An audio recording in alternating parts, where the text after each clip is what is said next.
Welcome to education point दोस्तों। आज हम सब इतिहास के टॉप 500 प्रश्नों की सीरीज को देखेंगे जो आपके सभी एग्जाम की दृष्टि से काफ़ी महत्वपूर्ण हैं। ऐसा हम सभी जानते हैं कि भारतीय इतिहास से संबंधित प्रश्न एग्जाम में ज़रूर पूछे जाते हैं। ये काफ़ी महत्वपूर्ण टॉपिक हैं। तो दोस्तों आज हम लोग इतिहास के महत्वपूर्ण प्रश्नों को देखेंगे। ये वीडियो थोड़ी लंबी होने वाली है, आप लोग पूरे वीडियो में बने रहिएगा। चलिए स्टार्ट करते हैं आज की हमारी क्लास। हमारा पहला सवाल है, हड़प्पा सभ्यता किस युग की है? तो हड़प्पा सभ्यता कांस्य युगीन है। क्या किस युग की है? कांस्य युग की है हड़प्पा सभ्यता। अगला है, हड़प्पा सभ्यता की खोज किस वर्ष हुई थी? तो 1921 ईस्वी में हड़प्पा सभ्यता की खोज हुई थी।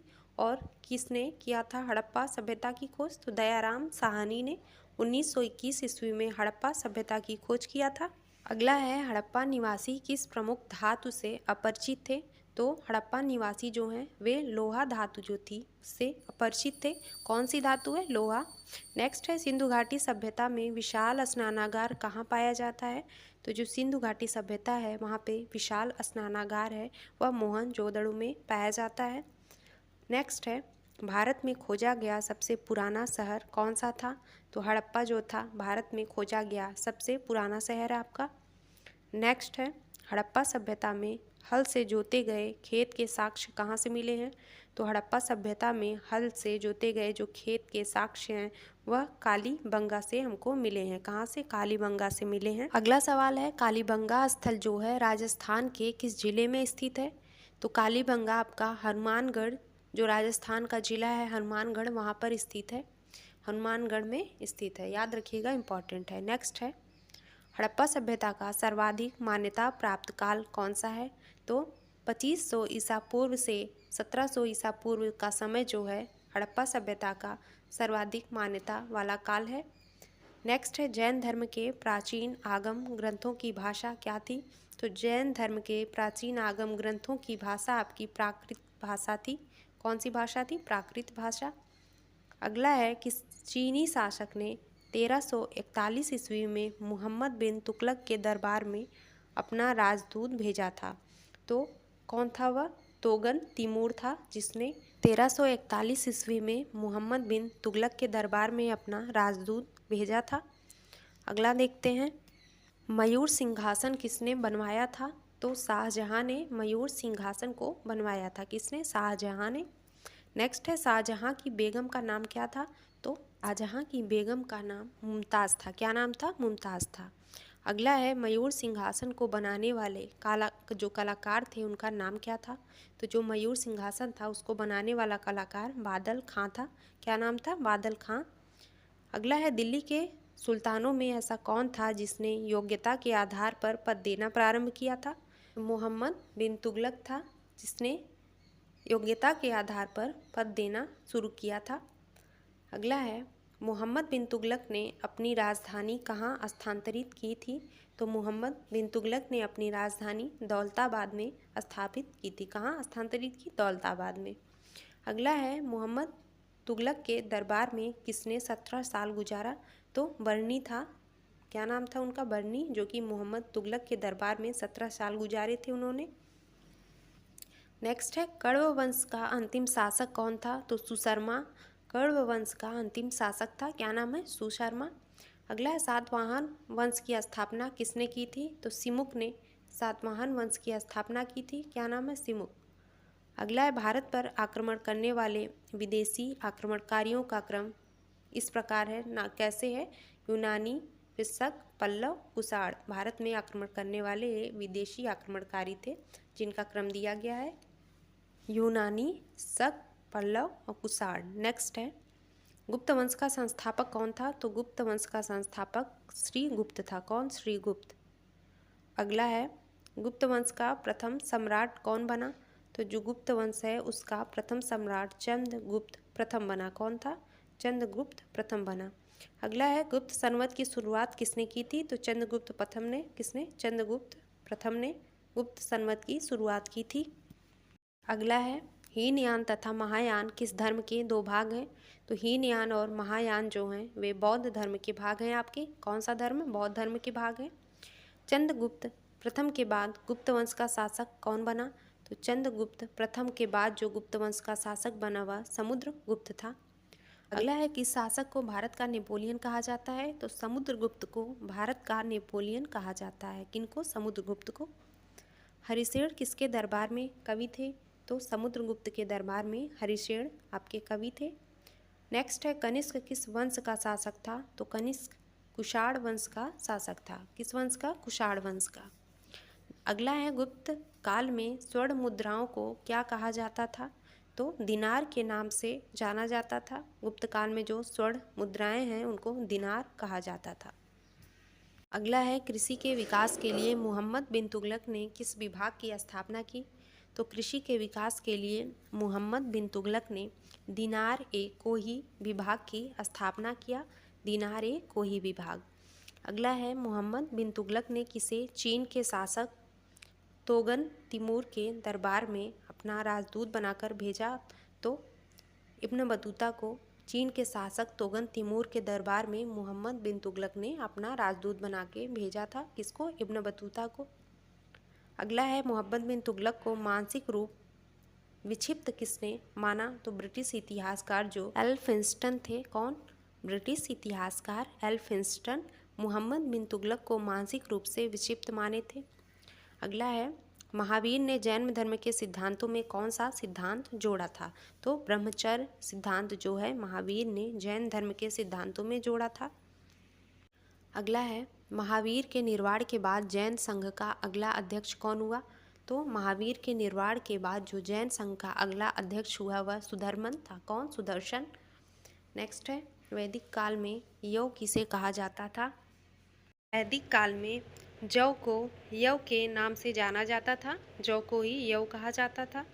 अगला है दिलवाड़ा के प्रसिद्ध जैन मंदिरों को किसने बनवाया था? तो दिलवाड़ा के जो प्रसिद्ध जैन मंदिर हैं उनको सोलंकियों ने बनवाया था। किसने? सोलंकियों ने। अगला है बौद्ध धर्म के प्रवर्तक गौतम बुद्ध का जन्म कब और कहाँ हुआ? तो जो बौद्ध धर्म के प्रवर्तक हैं गौतम बुद्ध, उनका जन्म 563 ईसा पूर्व में लुम्बिनी में हुआ था। कहाँ? लुम्बिनी में। अगला है शाक्य राजवंश के किस राजकुमार ने एक महान धर्म की स्थापना की? तो शाक्य वंश का कौन राजवंश का राजकुमार था? वह सिद्धार्थ था, जिसने एक महान धर्म की स्थापना की थी। तो कौन सा धर्म था? बौद्ध धर्म था, जिसकी शाक्य राजवंश के राजकुमार सिद्धार्थ ने स्थापना की थी बौद्ध धर्म की। अगला है आर्यों का प्रारंभिक जीवन किस पर निर्भर करता था? तो पशु चरण पर आर्यों का जो प्रारंभिक जीवन था वह निर्भर करता था। किस पे? पशु चरण पर। अगला है चित्रित धूसर मृदभांड का संबंध किस काल से है? तो चित्रित जो धूसर मृदभांड हैं उनका संबंध वैदिक सभ्यता से है। आपका किससे? वैदिक सभ्यता से संबंधित है। कनिष्क बौद्ध धर्म की किस शाखा का अनुयायी था जिसका प्रसार उसने मध्य एशिया व सुदूर पूर्व में किया? तो जो कनिष्क था वह बौद्ध धर्म की शाखा जो महायान है उसका अनुयायी था। किस धर्म? कौन सी शाखा का अनुयायी था? महायान, जिसका प्रसार उसने मध्य एशिया व सुदूर पूर्व में किया। अगला कला की मथुरा शैली में मूर्तियों का निर्माण हुआ। तो कौन सी मूर्तियाँ थी? तो रेड सैंड स्टोन से जो है कला की मथुरा शैली में मूर्तियों का निर्माण हुआ। कौन सा स्टोन है? Red sand stone. नेक्स्ट है राज्यवर्धन की मृत्यु के बाद हर्षवर्धन सिंहासन पर आसीन हुआ। कब हुआ? तो राज्यवर्धन की मृत्यु के बाद हर्षवर्धन 606 ईस्वी में, कब? 606 ईस्वी में सिंहासन पर बैठा था। अगला है हर्ष महाराष्ट्र के किस शासक को पराजित नहीं कर सका? तो हर्षवर्धन जो था वो महाराष्ट्र के जो शासक पुलकेशिन द्वितीय थे उसको पराजित नहीं कर सका। इनको? पुलकेशिन द्वितीय को। अगला है बुद्ध ने अपना प्रथम उपदेश कहाँ पे दिया था? तो सारनाथ में बुद्ध ने अपना पहला उपदेश दिया था। नेक्स्ट है ऋग्वेद काल में आर्य लोग का मुख्य व्यवसाय क्या था? तो ऋग्वेद काल में आर्य लोगों का मुख्य व्यवसाय खेती करना था। उनका व्यवसाय क्या था? खेती करना। अगला है किस वेद में प्राचीन वैदिक युग की संस्कृति के बारे में सूचना दी गई है? तो ऋग्वेद जो है उसमें प्राचीन वैदिक युग की जो संस्कृति है उसके बारे में सूचना दी गई है। अगला है ऋषभदेव का उल्लेख किस में मिलता है? तो ऋग्वेद में आपको ऋषभदेव का जो उल्लेख देखने को मिलता है। अगला सवाल है, विष्णु का सर्वप्रथम उल्लेख कहाँ हुआ है? तो ऋग्वेद में विष्णु का सर्वप्रथम उल्लेख हुआ है। अगला है, ऋग्वेद में वर्णित सभ्यता कौन सी है? तो सैनिक कुलीन तंत्र सभ्यता ऋग्वेद में वर्णित है। किसके शासन में 1398 ईस्वी में तैमूर ने दिल्ली पर आक्रमण किया? तो नसीरुद्दीन महमूद तुगलक का शासन था, जिसमें 1398 ईस्वी में तैमूर ने दिल्ली पर आक्रमण किया था। अगला है, निजामुद्दीन औलिया किस तुगलक के समकालीन थे? तो गयासुद्दीन तुगलक के समकालीन थे निजामुद्दीन औलिया जो थे। अगला है, सारनाथ स्तंभ का निर्माण किसने करवाया? तो अशोक ने सारनाथ स्तंभ का निर्माण करवाया था। अशोक के सारनाथ स्तंभ के निचले भाग पर कौन कौन से जानवर वर्णित किए गए हैं?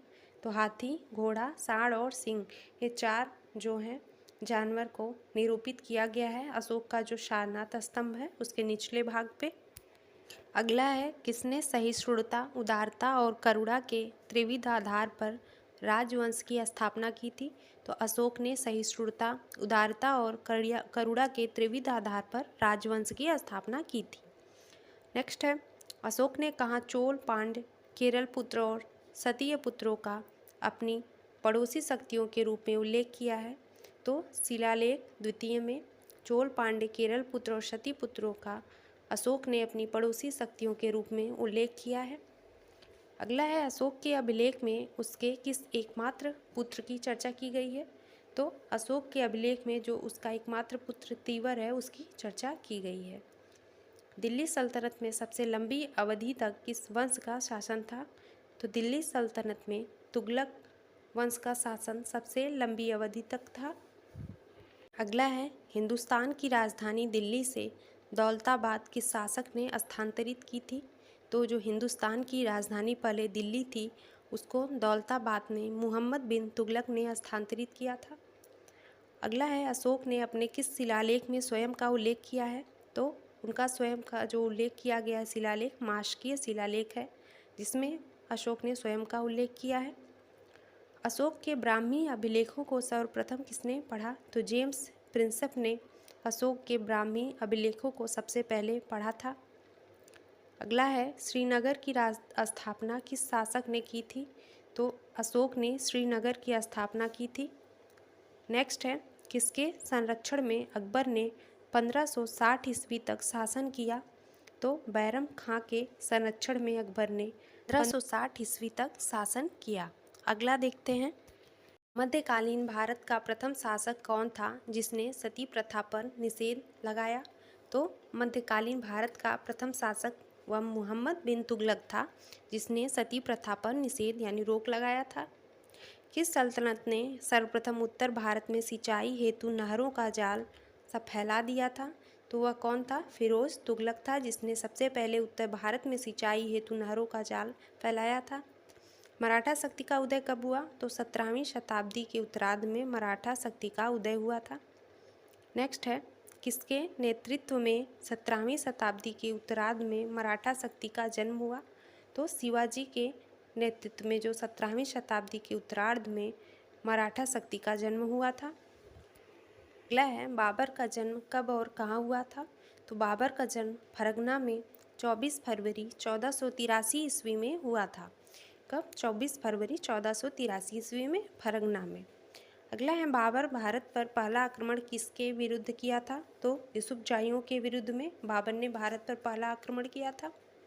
अगला है, बाबर का पहला महत्वपूर्ण आक्रमण कब माना जाता है? तो 1526 ईस्वी में बाबर का पहला महत्वपूर्ण आक्रमण माना जाता है। अगला है, पानीपत की पहली लड़ाई किसके बीच में हुई थी? तो इब्राहिम लोदी और बाबर के बीच में पानीपत का पहला युद्ध हुआ था।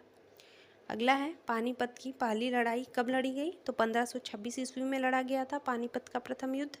अगला देखते हैं, खानवा का युद्ध कब और किसके बीच में हुआ? तो 1527 ईस्वी में खानवा का युद्ध राणा सांगा और बाबर के बीच में हुआ था। किसके बीच में? बाबर और राणा सांगा के बीच में 1527 ईस्वी में।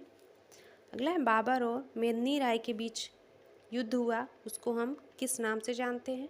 तो जो बाबर और मेदिनी राय के बीच में युद्ध हुआ उसको हम चंदेरी के युद्ध के नाम से जानते हैं और 1528 ईस्वी में यह युद्ध हुआ था। अगला है, घाघरा के युद्ध में बाबर ने किसे पराजित किया था? तो महमूद लोदी को। जो कि इब्राहिम लोदी का भाई था। इसको घाघरा के युद्ध में बाबर ने पराजित किया था। अगला है, बाबर की आत्मकथा को किस नाम से जाना जाता है? बाबर की आत्मकथा को तुजुक-ए बाबरी के नाम से जानते हैं, जिसका फारसी में अनुवाद बाबरनामा कराया गया। क्या फारसी में अनुवाद बाबरनामा है? अगला है, किस युद्ध में बाबर ने तोपखाना का इस्तेमाल किया था? तो पानीपत के प्रथम युद्ध में बाबर ने तोपखाना का इस्तेमाल किया था।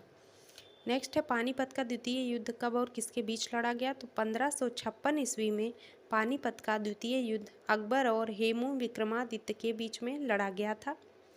अगला है, पानीपत का द्वितीय युद्ध में किसकी जीत हुई थी? तो जो पानीपत का द्वितीय युद्ध हुआ था अकबर और हेमू विक्रमादित्य के बीच में, उसमें अकबर की जीत हुई थी और हेमू विक्रमादित्य हारा था। अगला देखते हैं। नेक्स्ट है, सिंहासन पर बैठते ही अकबर ने कौन सा युद्ध लड़ा और उसको जीता? तो सिंहासन पर बैठते ही अकबर ने पानीपत का जो दूसरा युद्ध है उसको लड़ा था और उसको जीत भी गया था। नेक्स्ट है, भारत के प्रथम विधि निर्माता कौन थे? तो मनु भारत के प्रथम विधि निर्माता थे। नेक्स्ट है, वैशेषिक दर्शन के प्रतिपादक कौन थे? तो महर्षि उलूक कड़ाद आपके वैशेषिक दर्शन के प्रतिपादक थे।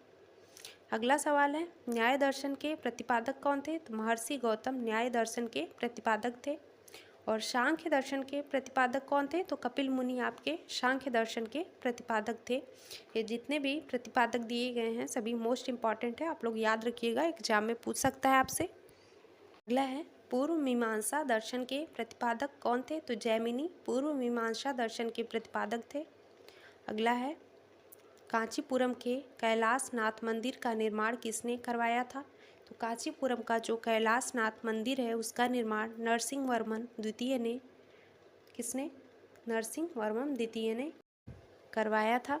कांचीपुरम के मुक्तेश्वर मंदिर तथा बैकुंठ बेशमाल मंदिर का निर्माण किसने करवाया? तो नंदीवर्मन द्वितीय ने कांचीपुरम का जो मुक्तेश्वर मंदिर है और तथा बैकुंठ बेशमाल मंदिर है उसका निर्माण करवाया था नंदीवर्मन द्वितीय ने। अगला है, राष्ट्रकूट वंश का संस्थापक कौन था? तो दंती दुर्ग राष्ट्रकूट वंश का संस्थापक था। अगला है, कृष्ण प्रथम, गोविंद द्वितीय, अमोघ वर्ष, कृष्ण द्वितीय, इंद्र तृतीय तथा कृष्ण तृतीय किस वंश के राजा थे? ये सभी आपके राष्ट्रकूट वंश के राजा थे। किस वंश के? राष्ट्रकूट वंश के। अगला है, राष्ट्रकूट वंश की राजधानी कहाँ हुआ करती थी? तो बनकिर या मान्य खेत में जो है वहाँ पे आपकी राष्ट्रकूट वंश की राजधानी पहले हुआ करती थी। राष्ट्रकूट वंश का प्रथम शासक कौन था? तो ध्रुव आपका राष्ट्रकूट वंश का प्रथम शासक था। नेक्स्ट सवाल है, किस राष्ट्रकूट शासक ने प्रतिहार वंश के शासक नागभट्ट द्वितीय को पराजित किया था? तो गोविंद तृतीय जो कि राष्ट्रकूट शासक था उसने प्रतिहार वंश के शासक नागभट्ट द्वितीय को पराजित किया था। अगला सवाल है, हर्यक वंश का संस्थापक कौन था? तो बिंबिसार हर्यक वंश का संस्थापक था। अगला है, राष्ट्रकूट वंश का अंतिम शासक कौन था? तो कृष्ण तृतीय जो था राष्ट्रकूट वंश का अंतिम शासक था। अगला सवाल है, महाराष्ट्र में स्थित एलोरा एवं एलिफेंटा गुफाओं का निर्माण किस शासकों के शासनकाल में हुआ? तो महाराष्ट्र में जो एलोरा और एलिफेंटा की गुफाएं हैं उनका निर्माण राष्ट्रकूट शासकों के शासनकाल में हुआ था। किसके शासनकाल में? राष्ट्रकूटों के शासनकाल में। अगला है, कल्याणी के चालुक्य वंश की स्थापना किसने की थी? तो तैलप द्वितीय ने कल्याणी के जो चालुक्य वंश है उसकी स्थापना की थी। नेक्स्ट है, वातापी के चालुक्य वंश की स्थापना किसने की थी? तो राजा जय सिंह ने वातापी के चालुक्य वंश की स्थापना की थी। अगला है, पुलकेशिन प्रथम, पुलकेशिन द्वितीय, विजयादित्य तथा कीर्तिवर्मन किस वंश के राजा थे? तो ये चालुक्य वंश के राजा थे, एक जो कि वातापी राजा थे चालुक्य वंश के। बेंगी के चालुक्य वंश के संस्थापक कौन थे? तो बेंगी के चालुक्य वंश के संस्थापक विष्णुवर्धन थे। नेक्स्ट है, चोल वंश का संस्थापक कौन था? तो विजयालय जो था चोल वंश का संस्थापक था। अगला है, चोल वंश की राजधानी कहाँ हुआ करती थी? तो तंजावुर में चोल वंश की राजधानी पहले हुआ करती थी। नेक्स्ट है, परांतक जो प्रथम राजराज प्रथम, राजेंद्र प्रथम तथा कुलोत्तुंग किस वंश के राजा थे? ये सब सभी चोल वंश के राजा थे आपके।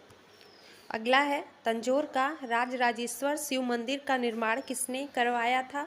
तो राजराज प्रथम ने तंजौर का जो राजराजेश्वर शिव मंदिर है उसका निर्माण करवाया था। नेक्स्ट है चोल काल में किसी विद्यालय के रखरखाव की भूमि को क्या कहा जाता था? तो शाला भोग कहा जाता था। चोल काल में जो विद्यालय है उसके रखरखाव की भूमि को हम शाला भोग कहते थे। अगला है चोल वंश का अंतिम राजा कौन था? तो राजेंद्र तृतीय जो है आपका चोल वंश का अंतिम राजा था। कौन था? राजेंद्र तृतीय। नेक्स्ट है चोल काल में सोने के सिक्के क्या कहलाते थे? तो कलुंज क्या कहते हैं उसको? कलंजू। चोल काल में जो सोने के सिक्के थे। नेक्स्ट है नटराज प्रतिमा किस काल की एक उत्कृष्ट कला है? तो चोल काल की उत्कृष्ट कला है जो नटराज प्रतिमा है। सवाल है चोल काल में विष्णु के उपासक क्या कहलाते थे? तो वे अलवार कहलाते थे चोल काल में विष्णु के उपासक। चोल काल में शिव के उपासक क्या कहलाते थे? तो शिव के उपासक जो हैं नयनार कहलाते थे चोल काल में, और विष्णु के उपासक को अलवार कहा जाता था। अगला है पाल वंश का संस्थापक कौन था? तो गोपाल पाल वंश का संस्थापक था। पाल वंश के राजधानी कहाँ हुआ करती थी? तो पाल वंश की राजधानी मुंगेर में हुआ करती थी। कहाँ पे? मुंगेर में थी। अगला है धर्मपाल, देवपाल, नारायणपाल, महिपाल तथा नयपाल किस वंश के सब राजा थे? ये सभी पाल वंश के राजा थे। किस वंश के? पाल वंश के थे। अगला है विक्रमशिला विश्वविद्यालय की स्थापना किसने की थी? तो धर्मपाल ने विश्वविद्यालय जो है विक्रमशिला उसकी स्थापना की थी। नेक्स्ट है ओदंतपुरी बिहार के प्रसिद्ध बौद्ध मठ का निर्माण किसने करवाया था? तो ओदंतपुरी जो बिहार का प्रसिद्ध बौद्ध मठ है उसका निर्माण देवपाल ने करवाया था। पाल शासक किस धर्म के अनुयायी थे? तो पाल शासक बौद्ध धर्म के अनुयायी थे। किस धर्म के? बौद्ध धर्म के। अगला है नालंदा में एक बौद्ध विहार बनवाने के लिए किस राजा ने 5 गांव को दान में दे दिया था? तो देवपाल थे जो नालंदा में एक बौद्ध विहार था उसको बनवाने के लिए उन्होंने 5 गांव को दान में दिया था। अगला है पृथ्वीराज रासो की रचना किसने की थी? तो चंद्रवरदाई ने पृथ्वीराज रासो की रचना की थी। चंद्रवरदाई ने। अगला है किसके नेतृत्व में अरबों ने भारत पर पहला आक्रमण किया? तो मोहम्मद बिन कासिम जो थे उसके नेतृत्व में अरबों ने भारत पर पहला आक्रमण किया था। अगला क्वेश्चन आपका रिपीट हो गया है, सेम है। अगला देखते हैं 119 क्वेश्चन नंबर। अरबों ने सिंध को किस वर्ष जीता था? तो 712 ईस्वी में अरबों ने सिंध को जीता था। अगला है अरबों के आक्रमण के समय सिंध का राजा कौन था? दाहिर था सिंध का राजा। अरबों के आक्रमण के समय जब आक्रमण किया था अरबों ने उस समय दाहिर आपके सिंध के राजा थे। अगला है प्रथम तुर्क आक्रमण के समय पंजाब का शासक कौन था? तो जो प्रथम तुर्की आक्रमण हुआ था उस समय पंजाब का शासक जयपाल था। नेक्स्ट है सुबुक्तगीन कौन था? तो अलप्तगीन का दामाद था सुबुक्तगीन। नेक्स्ट है महमूद गजनवी किसका पुत्र था? तो सुबुक्तगीन का पुत्र था जो महमूद गजनवी है। अगला है महमूद गजनवी ने भारत पर कितनी बार आक्रमण किया था? तो टोटल 17 बार उसने भारत पर आक्रमण किया था महमूद गजनवी ने।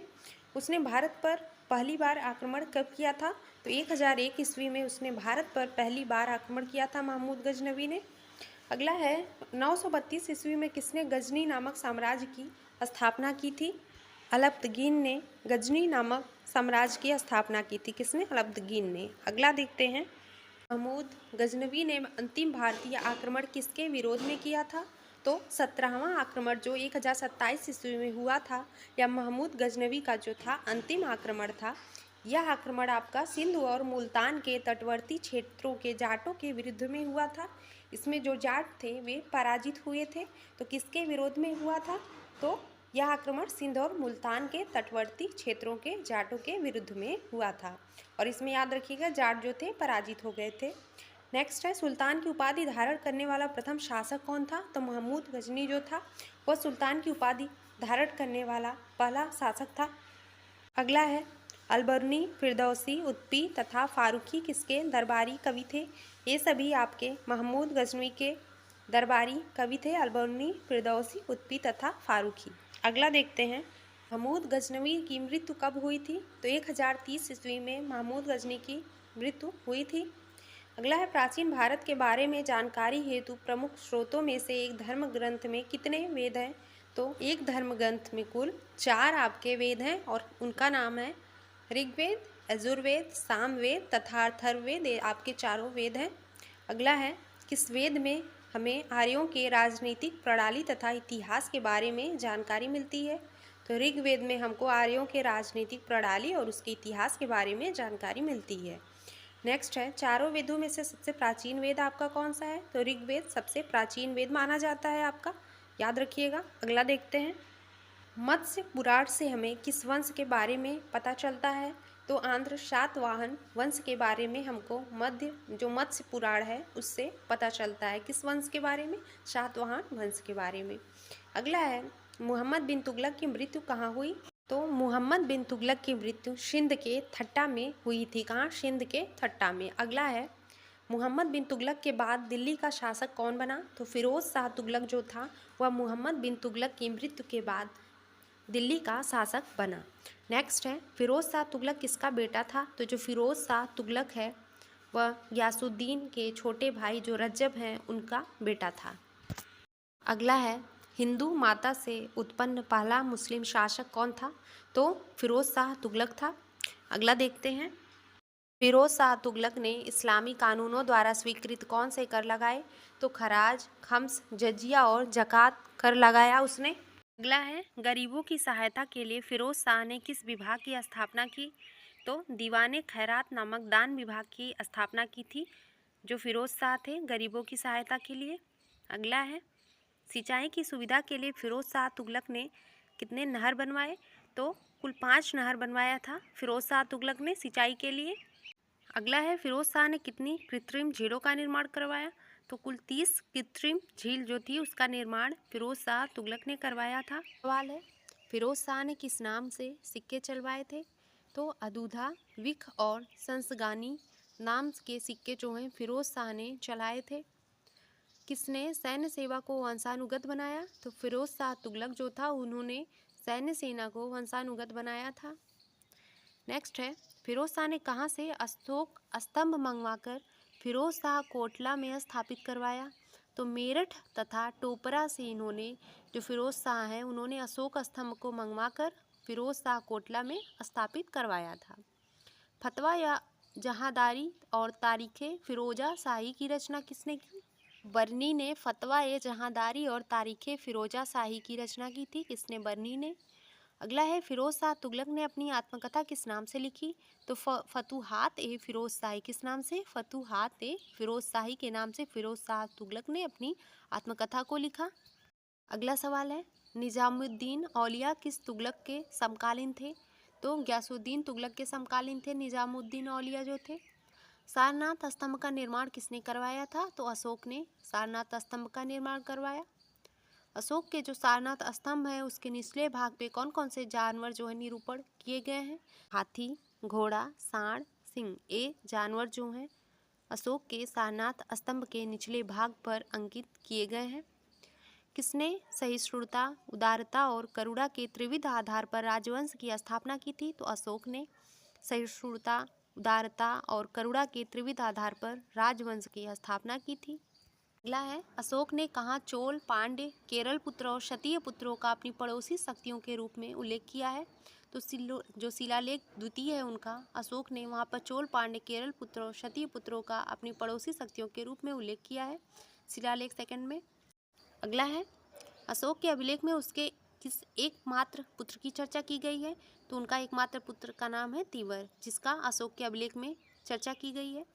दिल्ली सल्तनत में सबसे लंबी अवधि तक किस वंश का शासन था? तो दिल्ली सल्तनत में सबसे लंबी अवधि तक तुगलक वंश का शासन रहा है। श्रीनगर की स्थापना किसने की थी? तो अशोक ने श्रीनगर की स्थापना की थी। अगला है, हिंदुस्तान की राजधानी दिल्ली से दौलताबाद किस शासक ने स्थानांतरित की थी? तो मोहम्मद बिन तुगलक ने हिंदुस्तान की राजधानी दिल्ली से दौलताबाद स्थानांतरित की। अशोक ने अपने किस शिलालेख में स्वयं का उल्लेख किया है? तो उनका शिलालेख है माशकी, जिसमें उन्होंने अपना स्वयं का उल्लेख किया है। अशोक के ब्राह्मी अभिलेखों को सर्वप्रथम किसने पढ़ा? तो जेम्स प्रिंसेप ने सबसे पहले पढ़ा था अशोक के ब्राह्मी अभिलेख को। नेक्स्ट है, तुगलक वंश का अंतिम शासक कौन था? न तो नसीरुद्दीन महमूद तुगलक जो था वह तुगलक वंश का अंतिम शासक था। मनसबदारी प्रथा किसने लागू की? तो अकबर ने मनसबदारी प्रथा लागू की थी। अगला है अकबर की मृत्यु कब हुई थी? तो 1605 ईस्वी में अकबर की मृत्यु हुई थी। मुगल शासकों में सबसे पहले साम्राज्य को प्रांतों में किसने बांटा? तो अकबर ने मुगल शासकों में सबसे पहले साम्राज्य को प्रांतों में बांटा। नेक्स्ट है अकबर ने पानीपत का द्वितीय युद्ध किस राजा के विरुद्ध लड़ा था? तो हेमू जो थे उनके विरुद्ध में अकबर ने पानीपत का जो द्वितीय युद्ध हुआ था लड़ा था उनके विरुद्ध में। आर्य भारत में संभवतः कहाँ से आए थे? तो जो आर्य थे वह भारत में मध्य एशिया से आए थे। कहाँ से? मध्य एशिया से। नेक्स्ट है प्राचीनतम संस्कृत व्याकरण ग्रंथ जो अष्टाध्यायी है उसके रचनाकार कौन थे? तो अष्टाध्यायी जो है उसके रचनाकार पाणिनि थे। कौन? महर्षि पाणिनि। अगला है आदि काव्य की संज्ञा किस ग्रंथ को दी जाती है? तो रामायण को आदि काव्य की संज्ञा दी जाती है। अगला है प्राचीन भारत में पहला विदेशी आक्रमण किसके द्वारा किया गया था? तो भारत जो प्राचीन भारत है वहाँ पे पहला विदेशी आक्रमण ईरानियों के द्वारा किया गया था। नेक्स्ट है भारत के राष्ट्र चिन्ह में प्रयुक्त शब्द जो सत्यमेव जयते है वह किस उपनिषद से लिया गया है? तो सत्यमेव जयते वह मुंडक उपनिषद से लिया गया है जो कि भारत का राष्ट्रीय चिन्ह है। आर्य शब्द का शाब्दिक अर्थ क्या है? तो श्रेष्ठ या कुलीन आर्य शब्द का शाब्दिक अर्थ होता है।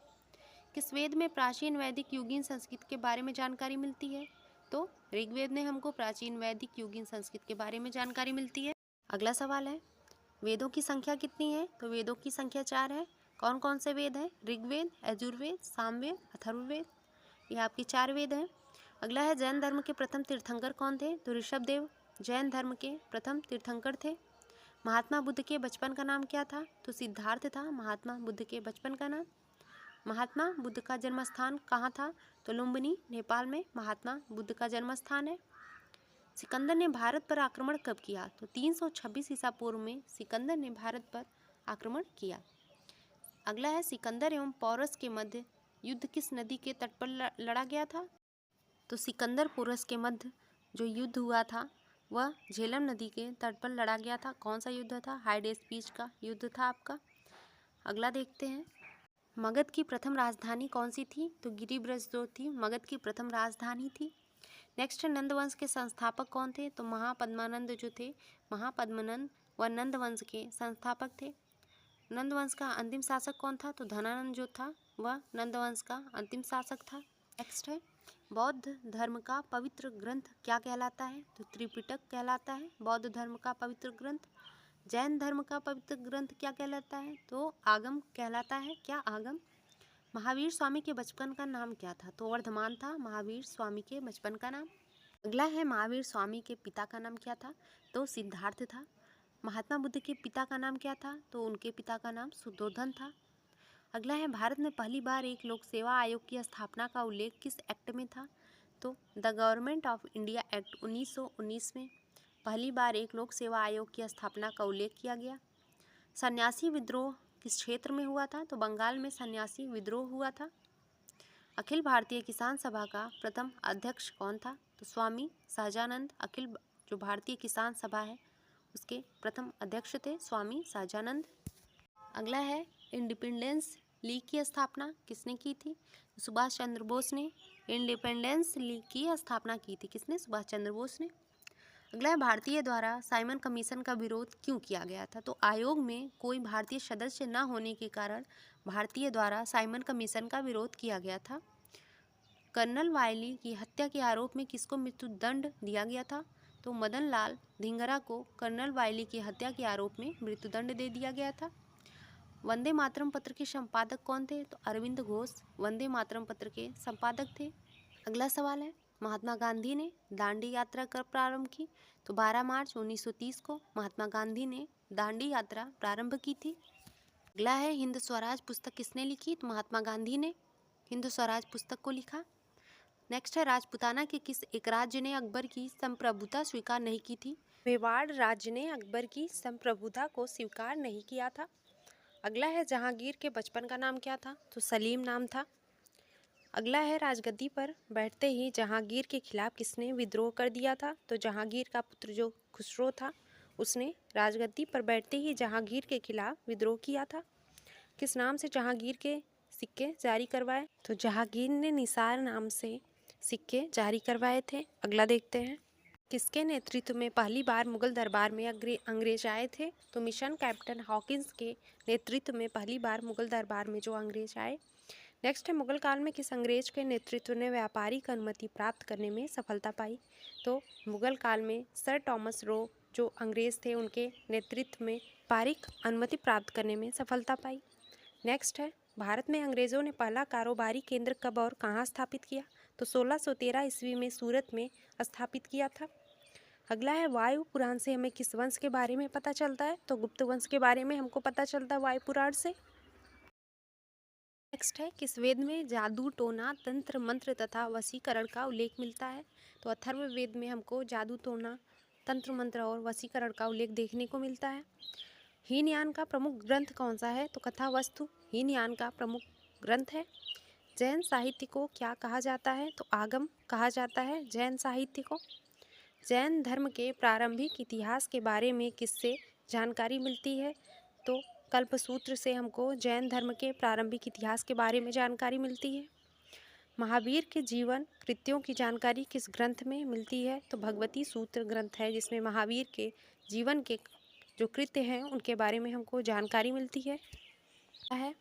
अर्थशास्त्र नामक पुस्तक के लेखक कौन है? तो चाणक्य जो हैं अर्थशास्त्र पुस्तक के लेखक हैं।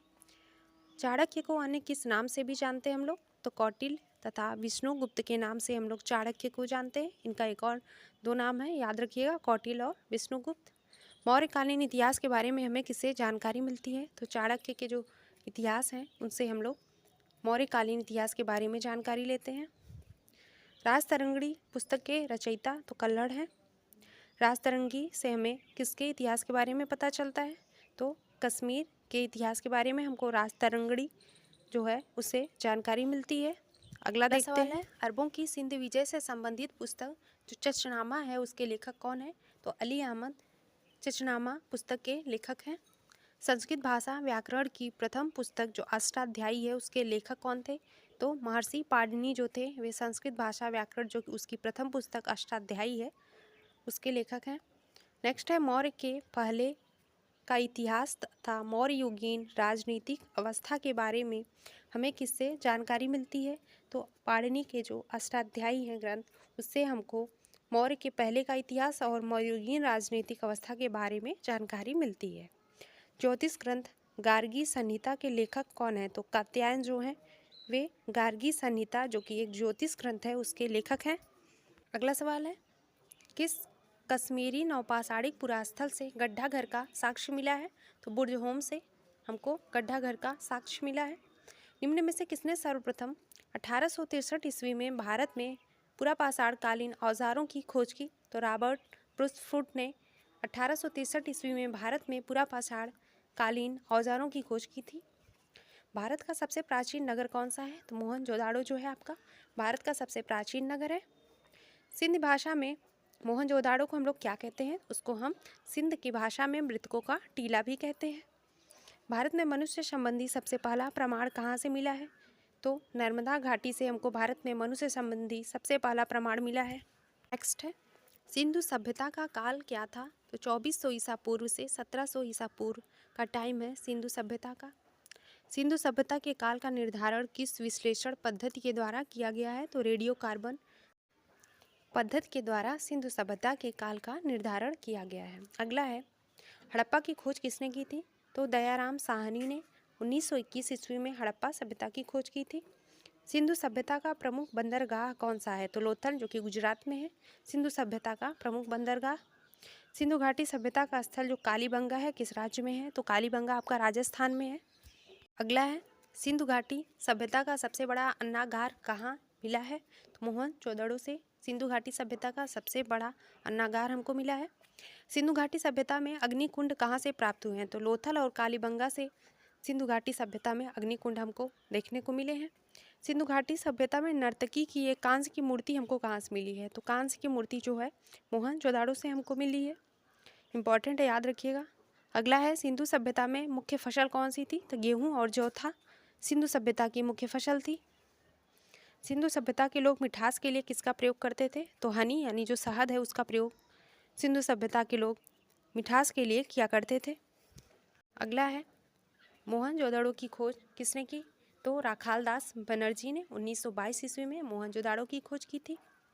अगला है, आर्यों द्वारा निर्मित सभ्यता कौन सी सभ्यता है? तो ग्रामीण सभ्यता है आर्यों द्वारा जो निर्मित सभ्यता थी। आर्यों की भाषा कौन सी थी? तो आर्य संस्कृत भाषा थी उनकी। आर्यों का समाज किस प्रकार का था? तो पितृ प्रधान समाज था आर्यों का। नेक्स्ट है, वैदिक सभ्यता में जीवन भर अविवाहित रहने वाली महिलाओं को क्या कहा जाता था? तो अमाजू कहा जाता था। वैदिक सभ्यता में जो महिलाएं थी जीवन भर अविवाहित रहती थी उनको अमाजू कहा जाता था। अगला है, आर्यों का मुख्य पेय पदार्थ क्या था? तो सोमरस था आर्यों का मुख्य पेय पदार्थ। नेक्स्ट है, आर्यों के मनोरंजन के मुख्य साधन क्या थे? तो संगीत, रथ दौड़, घुड़दौड़, ये सब आर्यों के मनोरंजन के साधन थे। आर्य का मुख्य व्यवसाय क्या था? तो पशुपालन और कृषि आर्यों का मुख्य व्यवसाय था। नेक्स्ट है, 16 महाजनपदों के बारे में किस बौद्ध ग्रंथ में जानकारी मिलती है? तो अंगुत्तर निकाय में हमको 16 महाजनपद के बारे में जानकारी मिलती है। नेक्स्ट है, जो मगध जनपद है उसकी राजधानी कहाँ थी? तो राजगृह मगध जनपद की राजधानी थी। गांधार रजपत की जनपद की राजधानी कहाँ हुआ करती थी? तो तक्षशिला में गांधार जनपद की राजधानी थी। अगला देखते हैं, जैन धर्म के संस्थापक एवं प्रथम तीर्थंकर कौन थे? तो ऋषभदेव थे जो जैन धर्म के संस्थापक थे और प्रथम तीर्थंकर भी थे। जैन धर्म के 24वें एवं अंतिम तीर्थंकर कौन थे? तो महावीर थे आपके जैन धर्म के 24वें और अंतिम तीर्थंकर महावीर स्वामी। महावीर का जन्म कब हुआ था? तो 540 ईसा पूर्व में हुआ था और कहाँ पे? कुंडग्राम में, वर्तमान में वैशाली में। महावीर का बचपन का नाम क्या था? तो महावीर के बचपन का नाम वर्धमान था। अगला है, महावीर का प्रथम अनुयायी कौन था? तो जामिल महावीर का प्रथम अनुयायी था। महावीर के अनुयायियों को क्या कहा जाता था? तो निग्रंथ कहते थे उनके अनुयायियों को। क्या है, प्रथम जैन संगीति कहाँ हुई थी? तो पाटलिपुत्र में 300 ईसा पूर्व में प्रथम जैन संगीति हुई थी। कहाँ पे? पाटलिपुत्र में। सम्यक दर्शन, सम्यक ज्ञान और सम्यक आचरण, ये 3 धर्म के जो त्रिरत्न हैं वे किस धर्म के हैं? तो जैन धर्म के हैं ये त्रिरत्न। बौद्ध जो प्रथम बौद्ध संगीत है वह कहाँ पर हुई? तो राजगृह में 483 ईसा पूर्व में प्रथम बौद्ध संगीत हुई थी। और प्रथम बौद्ध संगीत की अध्यक्षता किसने की थी? तो महाकश्यप ने आपकी प्रथम बौद्ध संगीत की अध्यक्षता की थी। नेक्स्ट है, द्वितीय बौद्ध संगीति कहाँ पर हुई? तो वैशाली में 383 ईसा पूर्व में हुई थी। और पहली कहाँ पे हुई थी? राजगृह में, और 483 ईसा पूर्व में हुई। और द्वितीय बौद्ध संगीति 383 में वैशाली में हुई। याद रखिएगा, इंपॉर्टेंट है। और द्वितीय बौद्ध संगीति जब हुई उसका शासन काल में किसका शासन था उस टाइम? तो कालाशोक का शासन था द्वितीय बौद्ध संगीत के टाइम। अगला है, द्वितीय बौद्ध संगीत की अध्यक्षता किसने की थी? तो साबा कामी ने द्वितीय बौद्ध संगीत की अध्यक्षता की थी। नेक्स्ट है, कनिष्क के शासन काल में कुंडल वन में कौन सी बौद्ध संगीति हुई थी? तो चतुर्थ बौद्ध संगीति जो था कनिष्क के शासन काल में कुंडल वन में प्रथम ईस्वी शताब्दी में हुआ था। नेक्स्ट है, नंद वंश का अंतिम शासक कौन था? तो घनानंद जो था वह नंद वंश का अंतिम शासक था। मौर्य वंश की स्थापना किसने की थी? तो चंद्रगुप्त मौर्य ने मौर्य वंश की स्थापना की थी। नेक्स्ट है, चंद्रगुप्त मौर्य किस धर्म का अनुयायी था? तो वह जैन धर्म का अनुयायी था चंद्रगुप्त मौर्य। नेक्स्ट है, सिकंदर का सेनापति कौन था? तो सेल्यूकस निकेटर जो था सिकंदर का सेनापति था। अगला है, चंद्रगुप्त मौर्य का विवाह किसकी पुत्री कार्नेलिया से हुआ? तो चंद्रगुप्त मौर्य था उसका विवाह सेल्यूकस निकेटर की पुत्री कार्नेलिया से हुआ था। नाम याद रखिएगा, किनकी पुत्री थी वह? सेल्यूकस निकेटर की। चंद्रगुप्त मौर्य के बाद मगध साम्राज्य का राजा कौन बना? तो बिंदुसार चंद्रगुप्त मौर्य के बाद जो मगध साम्राज्य है उसका राजा बना था। अमित्र घात के नाम से किसे जाना जाता था? तो बिंदुसार को अमित्र घात के नाम से जाना जाता था। बिंदुसार के बाद मगध साम्राज्य की राजगद्दी पर कौन बैठा? तो अशोक। बिंदुसार के बाद मगध साम्राज्य की गद्दी पर अशोक बैठा था। नेक्स्ट है, अशोक ने बौद्ध धर्म के प्रचार के लिए अपने पुत्र महेंद्र और पुत्री संघमित्रा को कहाँ भेजा था? तो श्रीलंका में भेजा था अपने पुत्र महेंद्र और पुत्री संघमित्रा को श्रीलंका में। अगला सवाल है, 1750 ईस्वी में अशोक के शिलालेखों की खोज सर्वप्रथम किसने की? तो पाटी ने 1750 ईस्वी में अशोक के शिलालेखों की खोज की थी। अशोक के किस शिलालेख में धम्म की व्याख्या की गई है। तो 11वें शिलालेख में धम्म पिटक जो है अशोक के, उसमें व्याख्या की गई है।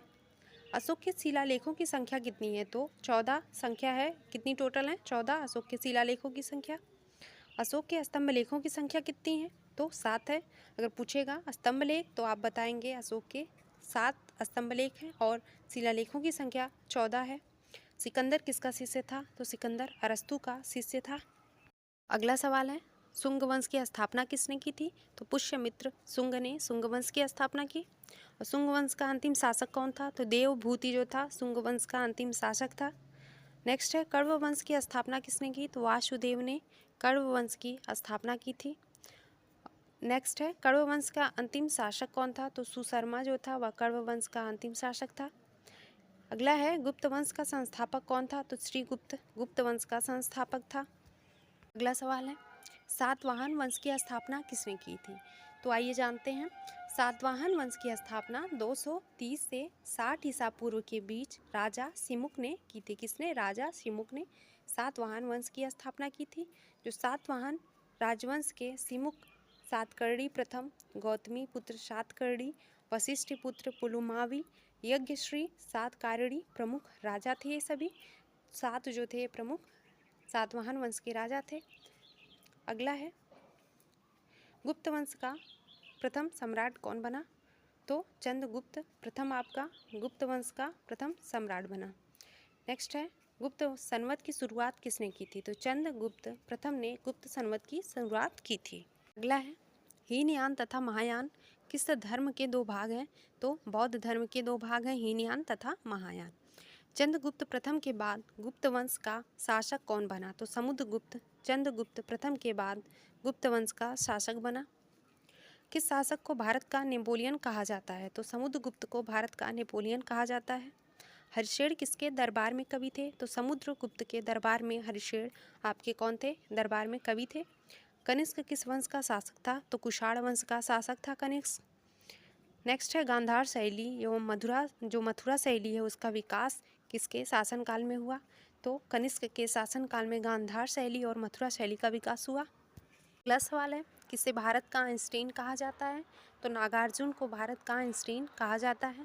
नेक्स्ट है, माध्यमिक सूत्र की रचना किसने की थी? तो नागार्जुन ने माध्यमिक सूत्र की रचना की थी। नालंदा विश्वविद्यालय की स्थापना किसने की थी? तो कुमार गुप्त ने नालंदा विश्वविद्यालय की स्थापना की थी।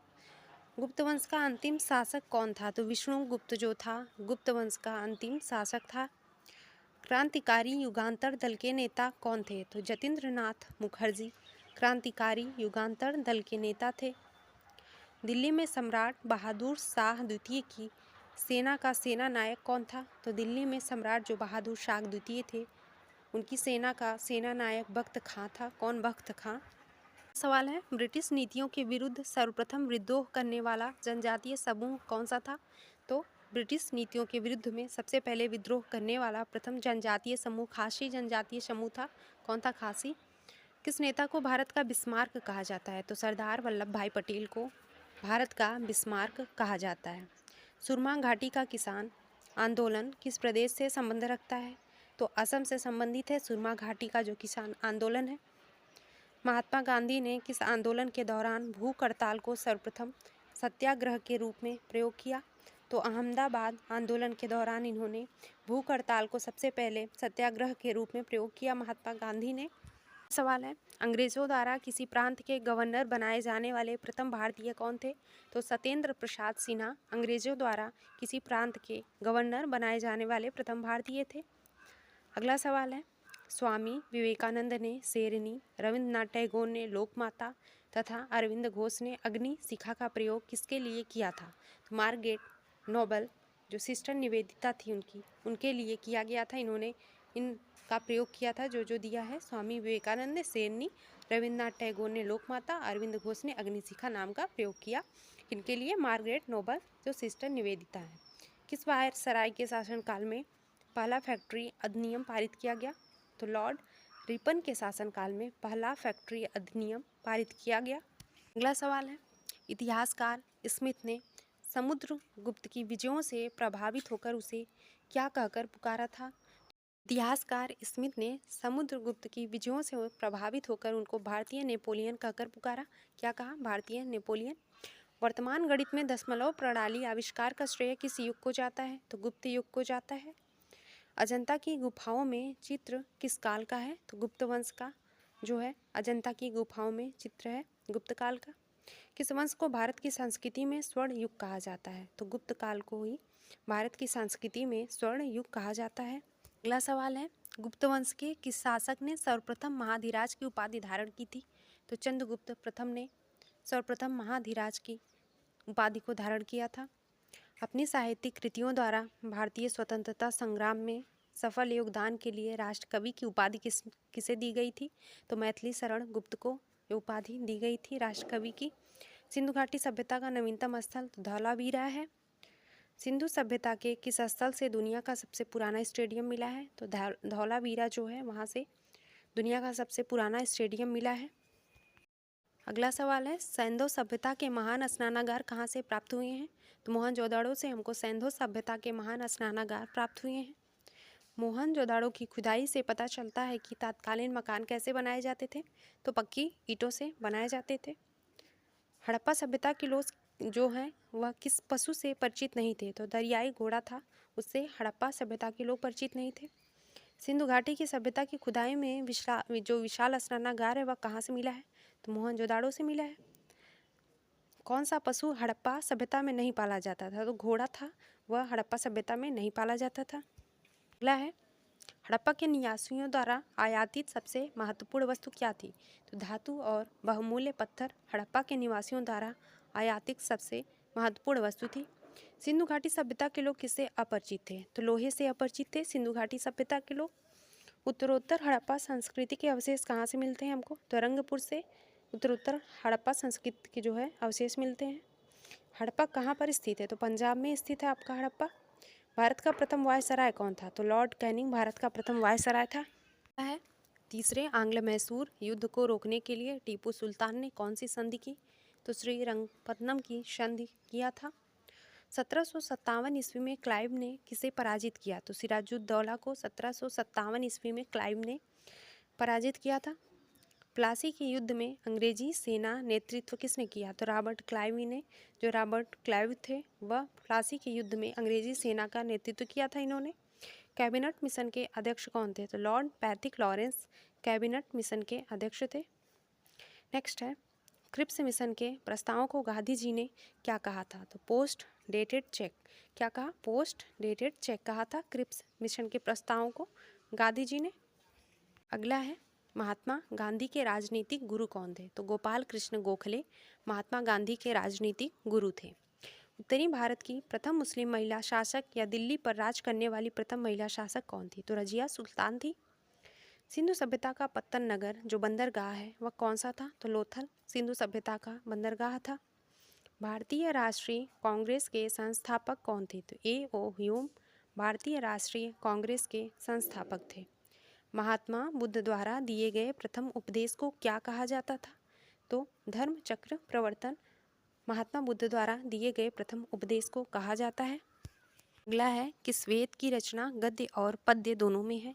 तो यजुर्वेद की रचना जो है वह गद्य और पद्य दोनों में देखने को मिलती है। चीनी यात्री वेनसांग किसके शासनकाल में भारत आया? तो हर्षवर्धन के शासनकाल में चीनी यात्री वेनसांग भारत आया था। अगला है, बनारस हिंदू विश्वविद्यालय BHU के संस्थापक कौन थे? तो मदन मोहन मालवीय बनारस हिंदू विश्वविद्यालय के संस्थापक थे। स्वतंत्र भारत के प्रथम गवर्नर जनरल कौन थे? तो लॉर्ड माउंटबेटन स्वतंत्र भारत के प्रथम गवर्नर जनरल थे।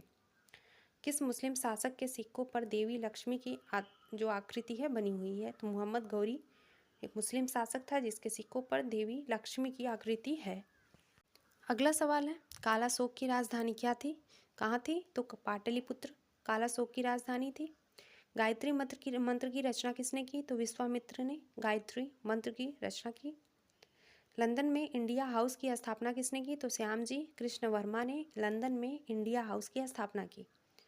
अगला है, किस गुप्तकालीन शासक को कविराज कहा गया? तो समुद्रगुप्त को कविराज कहा गया, गुप्तकालीन शासक था वह। अकबर इतिहासकारों में किसने अकबर को इस्लाम का शत्रु कहा? तो बदायूनी ने अकबर के इतिहासकारों में बदाऊनी जो है अकबर को इस्लाम का शत्रु कहा। भक्ति को दार्शनिक आधार प्रदान करने वाले प्रथम आचार्य कौन थे? तो भक्ति को दार्शनिक आधार प्रदान करने वाले प्रथम आचार्य जो थे शंकराचार्य थे। कौन? शंकराचार्य। अगला है, किस नगर को सिराजे हिंद कहा जाता था? तो जौनपुर को सिराजे हिंद कहा जाता था। चालुक्य वंश का सर्वाधिक प्रसिद्ध शासक कौन था? तो पुलकेशिन द्वितीय जो था वह चालुक्य वंश का सर्वाधिक प्रसिद्ध शासक था। नेक्स्ट है, मोहम्मद गौरी ने 1192 ईस्वी में जो तराइन का युद्ध हुआ था उसके द्वितीय युद्ध में किस शासक को पराजित किया? तो तराइन के द्वितीय युद्ध में पृथ्वीराज चौहान है उसको मोहम्मद गौरी ने 1192 ईस्वी में पराजित किया। भारतीयों के महान रेशम मार्ग जो सिल्क रूट है किससे आरंभ कराया? तो कनिष्क ने आरंभ कराया था भारतीयों का जो महान रेशम मार्ग है। गुलरुखी के नाम से कौन जाना जाता था? तो गुलरुखी के नाम से सिकंदर लोदी जाना जाता था। अगला सवाल है, गुप्त काल में लिखित पुस्तक पंचतंत्र के लेखक कौन है? तो विष्णु शर्मा पंचतंत्र पुस्तक के लेखक हैं। सूर्य सिद्धांत नामक ग्रंथ की रचना किसने की थी? तो आर्यभट्ट ने सूर्य सिद्धांत नामक ग्रंथ की रचना की थी। अभिज्ञान शाकुंतलम के लेखक कौन है? तो कालिदास आपके अभिज्ञान शाकुंतलम के लेखक हैं। भारतीय इतिहास का स्वर्ण युग किस काल को कहा जाता है? तो गुप्त काल को भारतीय इतिहास का स्वर्ण युग कहा जाता है। नेक्स्ट है, मोहनजोदाड़ो का शाब्दिक अर्थ है तो क्या? मृतकों का टीला या मुर्दों का टीला मोहनजोदड़ो का शाब्दिक अर्थ है। नेक्स्ट है, सिंधु घाटी की सभ्यता को किस काल से जोड़ा जा सकता है? तो कांस्य काल से सिंधु घाटी की सभ्यता को जोड़ा जा सकता है। अगला है, मोहनजोदाड़ो किस भाषा का शब्द है? तो सिंधी भाषा का शब्द है मोहनजोदाड़ो। उत्तर वैदिक कालखंड कब से कब तक था? तो 1000 ईसा पूर्व से 600 ईसा पूर्व तक का टाइम है उत्तर वैदिक काल का। उत्तर वैदिक काल की विशेषता क्या थी? तो उसकी विशेषता है चित्रित घूसर मृदभांड और लोहा। उत्तर वैदिक काल के जानकारी का स्रोत क्या है? तो यजुर्वेद सामवेद तथा अथर्ववेद में हमको उत्तर वैदिक काल के बारे में जानकारी मिलती है। मनुष्य के जीवन को किन 4 आश्रमों में बांटा गया है? तो ब्रह्मचर्य आश्रम, गृहस्थ आश्रम, वानप्रस्थ तथा संन्यास आश्रम। ये 4 आश्रम हैं जो मनुष्य के जीवन को बांटा गया है जिसमें 4 आश्रमों में। अगला है, वह कौन सा युद्ध था जिसने भारत में ब्रिटिश प्रभुत्व का प्रारंभ किया? तो प्लासी का युद्ध था जिसने भारत में ब्रिटिश प्रभुत्व का प्रारंभ किया। नेक्स्ट है, शिवाजी ने अपने राज्य की आय का मुख्य साधन किसे बनाया? तो चौथ को शिवाजी ने अपने राज्य की आय का मुख्य साधन बनाया। नेक्स्ट है, जैन धर्म के 24वें तीर्थंकर कौन थे? तो महावीर स्वामी जैन धर्म के 24वें तीर्थंकर थे। नेक्स्ट है, भारत एक राष्ट्र नहीं 2 राष्ट्र है, यह कथन किसका है? तो यह कथन मोहम्मद अली जिन्ना का है। इन्होंने कहा भारत एक राष्ट्र नहीं 2 राष्ट्र है। अगला है, लगातार बढ़ती कीमतों की प्रक्रिया क्या कहलाती है? तो मुद्रास्फीति आपकी लगातार बढ़ती कीमतों की प्रक्रिया कहलाती है। अगला सवाल है, भारतीय राष्ट्रीय कांग्रेस के प्रथम अंग्रेज अध्यक्ष कौन थे? तो जॉर्ज यूल जो 1888 ईस्वी में भारतीय राष्ट्रीय कांग्रेस के प्रथम अध्यक्ष बने थे। कांग्रेस अधिवेशन को संबोधित करने वाली पहली महिला कौन थी? तो कदम्बिनी गांगुली कांग्रेस अधिवेशन को संबोधित करने वाली पहली महिला थी। अगला सवाल है, भारत छोड़ो आंदोलन के समय कांग्रेस के अध्यक्ष कौन थे? तो भारत छोड़ो आंदोलन के समय कांग्रेस के जो अध्यक्ष थे वह अबुल कलाम आज़ाद थे। नेक्स्ट है, बक्सर का युद्ध कब हुआ? 1764 ईस्वी में बक्सर का युद्ध हुआ था। नेक्स्ट है, बक्सर के युद्ध में अंग्रेजी सेना का नेतृत्व किसने किया था? तो हेक्टर मुनरो ने बक्सर के युद्ध में अंग्रेजी सेना का नेतृत्व किया था। अगला सवाल है, सुगौली की संधि किस किस के बीच हुई? तो ईस्ट इंडिया कंपनी और नेपाल के बीच में सुगौली की संधि हुई थी। अगला सवाल है, टीपू सुल्तान की मृत्यु कहाँ हुई? तो श्रीरंगपत्तनम में टीपू सुल्तान की मृत्यु हुई थी। नेक्स्ट है, ठगी प्रथा के उन्मूलन में कौन से गवर्नर जनरल की प्रमुख भूमिका रही थी? तो विलियम बेंटिक की प्रमुख भूमिका थी ठगी प्रथा के उन्मूलन में। ओडियार किसके शासक थे? तो मैसूर रियासत के शासक थे ओडियार। अगला है, टीपू सुल्तान की राजधानी कहाँ थी? तो श्रीरंगपत्तनम में टीपू सुल्तान की राजधानी थी। नेक्स्ट है, रॉबर्ट क्लाइव को बंगाल का गवर्नर कब बनाया गया? तो 1757 ईस्वी में रॉबर्ट क्लाइव को बंगाल का गवर्नर बनाया गया। नेक्स्ट है, द्वैत शासन का अंत किसने किया था? तो वॉरेन हेस्टिंग्स ने द्वैत शासन का अंत किया। अगला है, अंग्रेजों का सबसे अधिक विरोध किसने किया? तो मराठों ने अंग्रेजों का सबसे अधिक विरोध किया था। वह पुर्तगाली कौन था जिसने गोवा पर अधिकार कर लिया? तो अल्फांसो डी अल्बुकर्क थे। वह पुर्तगाली जिसने गोवा पर अधिकार कर लिया था। अगला है, भारत में ईस्ट इंडिया कंपनी का पहला गवर्नर जनरल कौन था? तो वारेन हेस्टिंग भारत में ईस्ट इंडिया कंपनी का पहला गवर्नर जनरल था। किस यूरोपीय देश ने भारत में सबसे पहले अपना व्यापार फैलाया? तो पुर्तगाल ने। कौन सा यूरोपीय देश है? पुर्तगाल, जिसने भारत में सबसे पहले अपना व्यापार फैलाया। वास्को डी गामा भारत कब आया था? 1498 ईस्वी में वास्को डी गामा भारत आया था। अगला है, वास्को डी गामा भारत में किस स्थान पर उतरा? तो कालीकट में वास्को डी गामा उतरा था। वास्को डी गामा रहने वाला कहाँ का था? तो वह पुर्तगाल का रहने वाला था वास्को डी गामा। अगला है, किस अंग्रेज ने सम्राट जहांगीर के दरबार में आकर भेंट की थी? तो सर टॉमस रो ने सम्राट जहांगीर के दरबार में आके भेंट की थी। अगला है, गोवा दमन व द्वीप का उपनिवेशीकरण किसके द्वारा किया गया? तो पुर्तगालियों के द्वारा गोवा दमन व द्वीप का उपनिवेशीकरण किया गया। नेक्स्ट है, अंग्रेजों ने अपनी प्रथम कंपनी लगाने के लिए किससे अनुमति प्राप्त की? तो जहांगीर से अंग्रेजों ने अपनी प्रथम कंपनी लगाने के लिए अनुमति प्राप्त की थी। अगला है, अंग्रेज़ों ने अपनी प्रथम फैक्ट्री कहाँ लगाई? तो सूरत में अंग्रेज़ों ने अपनी पहली फैक्ट्री लगाई। अगला है, भारत के समुद्री मार्ग की खोज किसने की? तो वास्को डी गामा ने भारत के समुद्री मार्ग की खोज की थी। नेक्स्ट है, तृतीय कर्नाटक युद्ध की संधि का नाम क्या था? तो पेरिस की संधि कहते थे। तृतीय कर्नाटक के युद्ध जो था हुआ था उसकी संधि का नाम है पेरिस की संधि। नेक्स्ट है, वास्को डी गामा के कालीकट पर उतरने पर उसका स्वागत किसने किया? तो कालीकट का जो राजा जमोरिन था उसने वास्को डी गामा के कालीकट पर उतरने पर उसका स्वागत किया था। अगला है, ब्रिटिश के साथ बेसिन की संधि किस पेशवा ने की थी? तो बाजीराव द्वितीय ने ब्रिटिश के साथ बेसिन की संधि की थी। किसने? बाजीराव द्वितीय ने। अगला सवाल है, किस पुर्तगाली ने नीले पानी की नीति अपनाई? तो फ्रांसिस्को डी अल्मीडा ने नीले पानी की नीति अपनाई थी। अगला सवाल है, भारत में पुर्तगाली साम्राज्य का संस्थापक किसे माना जाता है? तो अल्फांसो डी अल्बुकर्क को भारत में पुर्तगाली साम्राज्य का संस्थापक माना जाता है। सवाल है, पुर्तगालियों का भारत का पहला गवर्नर कौन था? तो फ्रांसिस्को डी अल्मीडा पुर्तगालियों का भारत का पहला गवर्नर था। नेक्स्ट क्वेश्चन है, भारत आने वाला प्रथम डच नागरिक कौन था? तो कार्नेलिस डहस्तमान था भारत में आने वाला प्रथम डच नागरिक। अगला है, डचों ने गोवा पर आक्रमण कब किया? तो 1639 ईस्वी में डचों ने गोवा पर आक्रमण किया था। डुप्ले भारत का फ्रेंच गवर्नर कब बना? तो 1742 ईस्वी में डुप्ले भारत का फ्रेंच गवर्नर बना था। नेक्स्ट है, जहांगीर ने किसे खान की उपाधि दी? हॉकिंस ने। जहांगीर ने हॉकिंस को खान की उपाधि दी थी। किसकी? हॉकिंस को। अगला है, आगरा व सिकरी पहुंचने वाला अंग्रेज व्यापारी कौन था? तो रॉल्फ फिश था आगरा व सिकरी पहुंचने वाला अंग्रेज व्यापारी। अगला सवाल है, डचों ने अपनी पहली फैक्ट्री 1605 ईस्वी में कहाँ स्थापित की? तो मसूलीपट्टनम में डचों ने अपनी पहली फैक्ट्री 1605 ईस्वी में स्थापित की। अगला है, भारत का कौन सा नगर द्वीप पर निर्मित है? तो मुंबई जो है, मुंबई नगर आपका द्वीप पर निर्मित है। अगला है, पुर्तगालियों ने पहली व्यापारिक कोठी कहाँ खोली? तो कोचीन में पुर्तगालियों ने पहली व्यापारिक कोठी खोली। नेक्स्ट है, अंग्रेज़ों ने अपनी पहली फैक्ट्री कब लगाई? तो 1612 ईस्वी में अंग्रेज़ों ने अपनी पहली फैक्ट्री लगाई थी। अगला है, कि शासक ने ईस्ट इंडिया कंपनी को दीवानी प्रदान की? तो शाह आलम द्वितीय ने ईस्ट इंडिया कंपनी को दीवानी प्रदान की थी। अगला है, भारत में पहली बार मुद्रण मशीन की स्थापना किसने की? तो पुर्तगालियों ने भारत में पहली बार मुद्रण मशीन की स्थापना की थी। नेक्स्ट क्वेश्चन है, इंटरलोपर्स कौन थे? तो अनाधिकृत व्यापारियों के रूप में सामुद्रिक लुटेरे थे इंटरलोपर्स जो थे। अगला है, उस समय भारत का बादशाह कौन था जब ईस्ट इंडिया कंपनी की स्थापना हुई? तो अकबर था उस समय भारत का बादशाह। नेक्स्ट है, किस वर्ष फ्रांस की सरकार ने भारत में स्थित फ्रांसीसी बस्तियों का अधिकार भारत सरकार को सौंपा था? तो 1954 ईस्वी में फ्रांस की सरकार ने भारत में स्थित फ्रांसीसी बस्तियों का अधिकार भारत को सौंप दिया था। वहाँ जो वांडीवास का युद्ध हुआ था, वांडीवास का युद्ध कब हुआ था? तो 1760 ईस्वी में वांडीवास का युद्ध हुआ था। तो दोस्तों, आज की क्लास यहीं तक। आपसे मिलते हैं नेक्स्ट वीडियो में।